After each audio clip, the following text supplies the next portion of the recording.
It's another Monday of Sports Express. We start with the numbers. US Open champion Bianca Andreescu finally lost to a top 10 player after 9 matches, beaten by eventual winner Naomi Osaka in the semi-finals at the China Open. Liverpool struck late to beat Leicester for straight win number 8 in the Premier League, opening up an 8-point lead after Man City were devoured by the Wolfpack. Victor Osimhen leads the scorers chart in France with 7 goals after earning a draw for Lille against Nîmes. Juventus snapped Inter's winning Serie A streak at 6 to go top of the table. John Ram claimed his 5th European Tour title with a 5-shot victory at the Spanish Open. Real stayed top in Spain as Barcelona is behind the leaders with a 4-goal spanking of Sevilla. Bayern conceded top spot in Germany after losing a 3-goal affair at home to Hoffenheim. 2 Nigerian athletes made it to the finals in Doha, but only one of them, Ese Brume, ended up with a medal. And this is your number 1 sports show on radio. My name is Deji Omotoyibo. Welcome to Sports Express, brought to you by MTN. So let's go. Many thanks for joining us for Monday's edition of Sports Express, brought to you by MTN. Hope you had a fantastic weekend. Some people did not. We won't mention their names. We start with the international newsreel. Here is Kingsley Akman, looking very dapper, like a banker. Thanks, DG. Let's start off from athletics, where Ese Brume made sure Team Nigeria did not leave Doha, venue of the World Athletics Championships, empty-handed after she claimed the bronze medal in the long jump event on Sunday. The 23-year-old left a distance of 6.91 meters, her second longest career jump, to win the bronze medal behind pre-championships favorite Germany's Malaika Mihambo, who claimed gold, and USA's Kenyatta Hackworth, who finished second. Unlike Brume, Toby Amuson fell short of a medal place in the 100 meters hurdles event after the reigning Commonwealth Games queen finished 4th in the final due to a slow movement out of the blocks. Meanwhile, stellar names like Divine Ududu, Raymond Ekevo, Blessing Okabari could not save Nigeria's men and women 4x100 meters relay teams as they crashed out of the event without making it into the finals.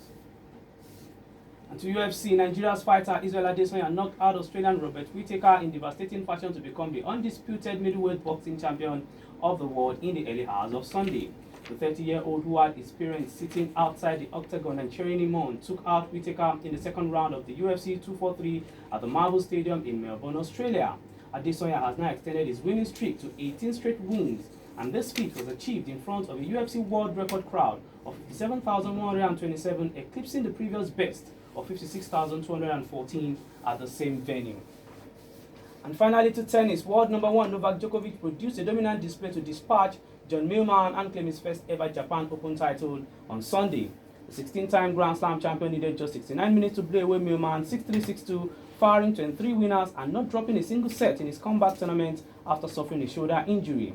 Elsewhere, world number 5 Dominic Thiem overcame a 1-set deficit to defeat Stefanos Tsitsipas in the China Open final.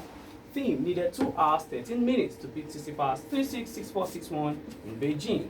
And still in China, but to the ladies, Naomi Osaka won her second straight WTA title after fighting back from a set down to beat world number 1 Ashley Barty in the final 3-6, 6-3, 6-2 in 1 hour 50 minutes. Thank you very, very much, Kingsley Akman. That was the international news from a packed weekend of action in the world of sport. Football to come first, the Nigerian sports scene after this. Listen up, guys. Welcome back to the Nigerian sports scene on Sports Express, brought to you by MTN. Well, Bode is smiling, but the reason he's smiling will not come in this segment because we are not talking about European football. But all right, it got worse. You thought it would never get worse, but it got worse for the Nigerian team at the Wafu Cup because they lost again to Cape Verde on penalties. And I don't know what you make of this, but it looks like Imama really, really put his foot in it. And it's kind of eroded a lot of, how do I say, goodwill that he built over the years with the statement and the performance of his team. Yes, it did, because here after they lost the first step to Togo, I did say that, and now they have 2 weeks to get it right. And this is basically the same team that you played against Togo. And you spent time with this team. They lost to Togo again, and then they had like a week to prepare for the next game, and now they've lost to Cape Verde. My challenge is that, like you said, my problem is that I feel that even if it's not, if they are not publicly showing it, that's the statement will have seen into consciousness of the players. To be fair to them though, I've seen the highlights of the game. They played well. They just couldn't take the chances. And then the penalty kick, only one was really bad. the one that's carried it. The other ones were just Fine margin. Fine margins. One hit the bar, one the keeper scrambled to save it, and then they lost. But the fact is, they lost to Togo and Cape Verde, and these are players that you have said can't interpret tactics. But you know, could he get a saving grace if he somehow turns the Togo result around in the second leg? with which players? I'm just asking. Well, It's football. if he gets a win, if he gets a win against Togo, then Redemption. it is huge redemption, because for this team, I think they just need to convert. They just need to take their chances, because they are creating chances. In this game against Cape Verde, it was all home-based team until the last 2 minutes when the Cape Verdeans got a sniff. Second half, same thing. I think it's the first part before the ascendancy, and then they got a goal. They got their equalizing with 4 minutes left to play. So they are creating chances. Okay. They're just not scoring. Okay, the Falcons in action today. The second leg against Cote d'Ivoire. Your thoughts? From what you heard, both teams created chances in the first leg. We heard that the Falcons could have scored, the Ivorians could have scrambled a win, but they didn't.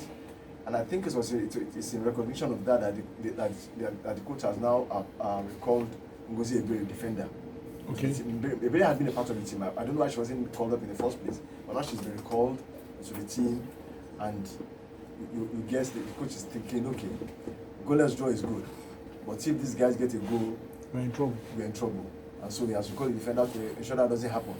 I am shocked that you didn't get a goal, because with the four line of the Falcons, you should score in every game. To be fair, I mean, this is not disrespect to any team. So for them not to have scored a goal scares me. But now they are home, and they've given what they played against Algeria here, because the team that went to Algeria to win Won was comfortably. home-based. And then you brought this team that went to Cote d'Ivoire to draw, and they could only manage a one-goal win. So whether it's the pressure, I don't want them to struggle. Just win. Please, before we go on to the next topic, don't kill me, please. Where is Thomas Denner? Where's who? Thomas Denner. Who is that?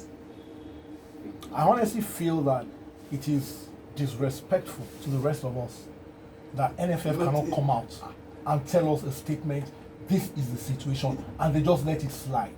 I honestly feel, and when it is really, really rude and disrespectful Yes, it is. to Nigerians. The coach just walked away, we don't know what happened, and you're not saying anything. Did you know what?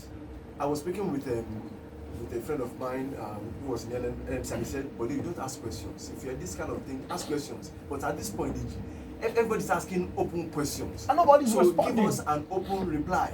What really happened? We need to know what happened about this Thomas Denner affair. What happened? We know he didn't show up for meetings. That's all we know.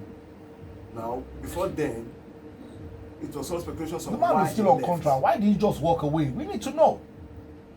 Well, his name is not Florence. Somebody will say, I don't know. Okay, quickly before you go, but Nigeria, Brazil. The Brazilians they are arriving today. In Singapore. They are arriving in Singapore, and I've just been informed now that I've not seen. Maybe I've seen. I've not read it. That you have a new invitee into the Super Eagles camp, and Samuel Cardo has been excused. Wow. And the new one, Otabo, has been invited. It's good. It's a friendly, so let's see as many players as possible. But the good thing is that the last time we played against the Brazilians, we didn't see much crowd at the Abuja Stadium. The Singaporeans love the Brazilians. Sure. And then quickly before you go, the issue of Tammy Abraham and Fikayo Tomori, and somebody was harassing us about what we said, and Yemi about what we said, and all of that. If somebody wants to play for Nigeria willingly, fine. If somebody makes Nigeria second choice, waiting for somebody, if they don't call me, I'll play for Nigeria, I won't accept that. So no matter what anybody says about, there is no hostility towards foreign players, foreign-based Nigerians, but they must want to play, not make us second fiddle and hope that, well, if I don't get that one, I come here. So that does stand good. All right, that's done. Thank you very much, buddy. After the break, we had a lot to talk about on the World Soccer Report. Welcome back. It's World Soccer Report on Sports Express, brought to you by MTN. We have to really rush now here because quite a lot to talk about. In League PSG falling over Angers again. Another late goal. Neymar is making a habit of scoring late goals. Montpellier 3-1 over Monaco. Saint-Etienne 1, Lyon 0. Victor Osimhen 7 goals now. He earned the draw for Lille at home against Nîmes, and Nantes 1, Nice 0. Good to see Victor Osimhen doing very well in League R. Bundesliga. Bayern lost top spot because they lost. Yemi said this on Friday. I wasn't here listening. That he hoped they hadn't scored all their goals against the Spurs. They scored 1, Hoffenheim scored 2, and they lost top spot. Borussia Mönchengladbach are now top in Germany. Would you believe it? Freiburg 2, Dortmund 2, Frankfurt 2-2 with Werder Bremen. Schalke 1, Cologne 1. Some of the results. Serie A, big game of the weekend. Inter 1, Juventus 2. Inter laid down the gauntlet. Juventus picked it up, and now Juventus are top. What a game. It's a real good game, real good advance for the Serie A. Both teams were at each other's throat. They didn't let anything slide. But I think the critical part of the game had to be the substitution of Stefano Sensi. He got injured in the first half, and then at that point, I think Inter lost control of the midfield. The intensity and the control and composure they had on the ball was lost. Vecino came in, yes, not the same kind of player, also a decent player, but you know, when you form a relationship with 3 guys in midfield, that's Barella, Brozovic, and Sensi. You break that up. It tells a lot when one man has to go. Sorry though, controversially before the game, a lot of people criticized the choice of Dybala over Higuain. That worked the treat, and then he made the substitutions when they were in the ascendancy, and that worked the treat as well. You see, first of all, a lot of people have been saying Dybala and Ronaldo can't play together. But unfortunately, I've seen differently. They have actually combined very well. The last 2 games before this one, Dybala did create for Ronaldo. Yeah. So it was good to see the finish for the first goal from Dybala was really good. And one problem I had was I think that Lukaku and Lautaro Martinez are gradually building a good relationship. But Inter have to play to their strength. Okay. All right. So Juventus are now top in the Serie A. Torino goalless with Napoli. Genoa won Milan. 2 very dramatic games. That one. Fiorentina won over Udinese. Roma won with Cagliari. La Liga. Barcelona 4-0 over Sevilla. Barcelona is into second spot because Valladolid held Atletico to a goalless draw. Real Madrid though continued to go 4-2 over Granada. They won the game. They were 3-0 up. Granada brought it to 3-2. Then they scored a late goal. And Real Madrid are topping in Spain. But let's go to the Premier League where the shocking result of the weekend. Man City 0, Wolves 2, you hear me? Where do we start? From the beginning. First and foremost, if you look at the yellow cards in that game, virtually all City, and that showed that I think they were just off the pace. off the pace, a bit grouchy, because Wolves didn't give them any space, well set up, very compact, and for the first time in forever, Adama Traore lit up the stage. Yeah. Young Just player underlines the at kind of potential that he had, never quite lived up to it.